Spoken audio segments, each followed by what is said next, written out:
ನಮಸ್ಕಾರ ಗೆಳೆಯರೆ, ನಾವು ಇವತ್ತು ಸಾಮಾನ್ಯ ಜ್ಞಾನದ ಪ್ರಮುಖ ಪ್ರಶ್ನೋತ್ತರ ಬಗ್ಗೆ ಚರ್ಚಿಸುತ್ತಿದ್ದೇವೆ. ಈ ಪ್ರಶ್ನೆಗಳ ಉತ್ತರ ನಿಮಗೆ ಗೊತ್ತಿದ್ದರೆ ಕಮೆಂಟ್ ಮಾಡಿ ತಿಳಿಸಿ ಮತ್ತು ವಿಡಿಯೋವನ್ನು ಕೊನೆವರೆಗೆ ನೋಡಿ. ಪ್ರಶ್ನೆ: ದೆಹಲಿಯು ಯಾವ ನದಿಯ ದಡದಲ್ಲಿದೆ? ಆಪ್ಷನ್ ಎ ಸಟ್ಲೇಜ್, ಬಿ ವ್ಯಾಸ ನದಿ, ಸಿ ಗಂಗಾ ನದಿ, ಡಿ ಯಮುನಾ ನದಿ.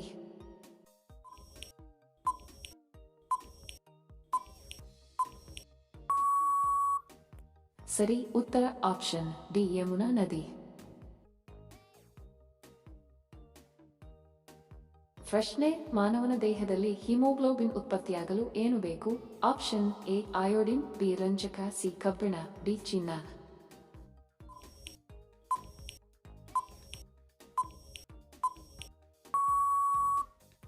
ಸರಿ ಉತ್ತರ ಆಪ್ಷನ್ ಸಿ ಕಬ್ಬಿಣ. ವಿಡಿಯೋ ಕೊನೆವರೆಗೂ ನೋಡಿದ್ದಕ್ಕೆ ತಮ್ಮೆಲ್ಲರಿಗೂ ಧನ್ಯವಾದಗಳು. ಮತ್ತೆ ಭೇಟಿ ಆಗೋಣ ಇಂಟ್ರೆಸ್ಟಿಂಗ್ ವಿಡಿಯೋದೊಂದಿಗೆ. ಅಲ್ಲಿಯವರೆಗೆ ನಮಸ್ಕಾರಗಳು. ಜೈ ಹಿಂದ್.